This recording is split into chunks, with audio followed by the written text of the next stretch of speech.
Paul says we're not saved by works of the law. Explain. I'm going a little longer in this part of my study, so just allow me. Works of the law is a technical term in Paul. It doesn't mean keeping the Torah per se. On the surface, it can mean keeping the Torah, but there's good historical evidence, as long as along with theological evidence in Paul, to suggest that he's again talking about that nationalistic restriction of Torah when he talks about works of the law, a program that was in Paul's day envisioned to be walked out by Jews.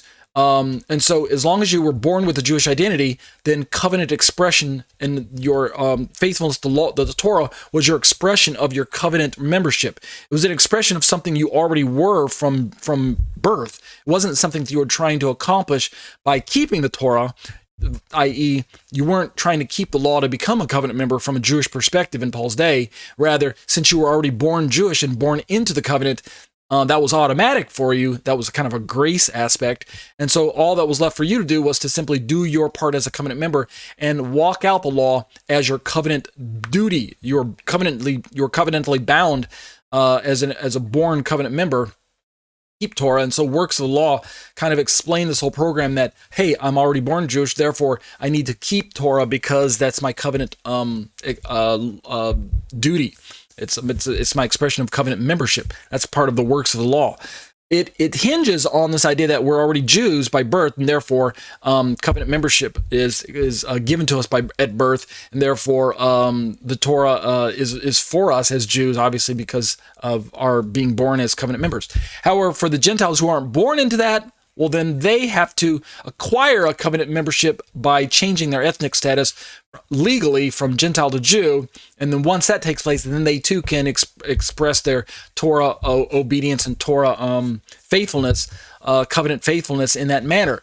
That's the whole works of the law program. And Paul was at odds with all of that. It kind of bleeds into covenantal nomism, but it really has nothing to do with saying that being saved by works of the law as in this wooden merit theology position where you keep the law to become saved. Paul doesn't have any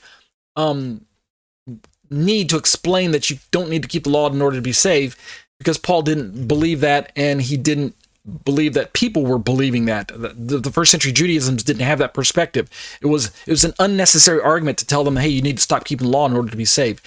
Maybe at the kind of superstitious level, people might believe that in Judaism or in other religions, but in officially, I don't believe that there's any support for Paul having to explain that you don't need to keep the law to be saved from a first century perspective, since that wasn't something that they were having a problem with. Their hang-up was their nationality. Their hang-up was their ethnocentric perspective of we're Jews first, and therefore the Torah is our covenant duty as Jews, something like that. So, moving along, again, going a little bit longer in this part of my study. Question 7, doesn't Romans 14 teach that Sabbath keeping is optional? The short answer, no, not really. I did a whole study on Romans 14. Go back and listen to it. It's on my website as well as my YouTube channel. Romans 14 teaches that Sabbath keeping is, again, for all God's people. The Sabbath was made for man, not man for the Sabbath. The Sabbath came along in the Bible well before there were any Jews. So, it's outlined, it's displayed for us as early as the book of Genesis, chapter 1 and 2. We have Sabbath. So, go back and study that out a little bit more for yourself. But Sabbath keeping optional? No, it's the Sabbath is for God's people. We'll just say it that way. So if you're a Jew and you're part of God's people, the Sabbath's for you. If you're a Gentile and you're part of God's people, the Sabbath's for you. And then the other questions, explain Colossians 2:16. I talk about, again, the middle wall of partition there. Question 9, doesn't Paul explicitly say in Galatians that the law is bondage? This kind of goes along with the earlier topic. No, the law is not bondage. It can be bondage if to you it is creating some type of meritorious system of you think how you're approaching God, then yeah, that's legalism, that's bondage. But in and of itself, God's Torah was never designed to be a ball and chain around your neck, right? It's not designed to be that way. God never gave a legalistic bondage to his people. That would be a really sadistic God that would give a law that would put his people into bondage. No. In fact, coming out of Egypt was bondage. So if the Torah is bondage, then the picture that the book of Exodus paints for us is that God broke their bondage in Egypt only to bring them to to the Mount Sinai in order to lead them into bondage again. If, in fact, the law is bondage, that's exactly what happened. But, of course, we know that that's not true. The Sinai event is a picture of freedom. It's a paradigm of salvation, being set free from the bondage of sin, of which Egypt is that paradigm all over again. So the law is not bondage. The law is freedom. And then the last question, isn't law written on our hearts now? Why try to keep it externally, whether as a Messianic Jew or as a Gentile? The answer is yes, it is written on our hearts, and that's all the more reason why we should be keeping it, right? It's not that there should be some dichotomy and contest between the internal Torah and the external expression of it.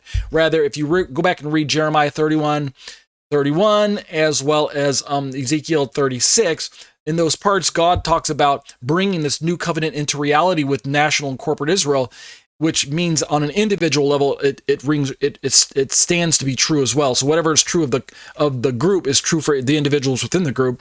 And in those passages, God promises Israel that he's going to create in them a new heart, take out the heart of flesh and replace it with take out the heart of stone and replace it with a heart of flesh and fill them with this Holy Spirit. And the result in those passages, those promises, is that corporately Israel would walk into Torah and keep it more dutifully, more faithfully, and actually more in the truest fulfilled sense of the word.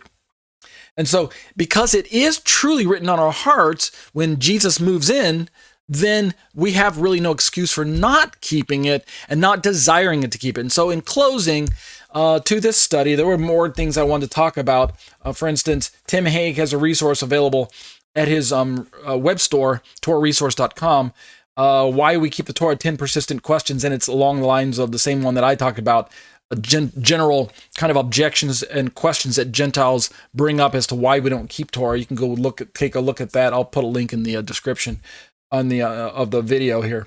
But for the most part, that's going to do it for this study on Judaism v. Christianity. We're done with the study. We're done with the after chat section on that. If you have more questions about Torah observance for Jews and for Gentiles, feel free to drop comments into the video and I'll address those. Or shoot me an email. You can find my email address on my website on any one of my commentaries. Just click on any commentary, scroll to the very bottom, and typically there's my email address. Drop me an email question and let me know your questions or concerns about that area, and I'll do my best to address it, okay? Remember, we're taking a break for the next 2 weeks. Christmas Eve and New Year's Eve, no live study, but we'll pick up our study again January 7th, 2023 at the beginning of the new year. But that'll do it for exploring for Judaism v. Christianity, or Judaism and Christianity incompatible with one another.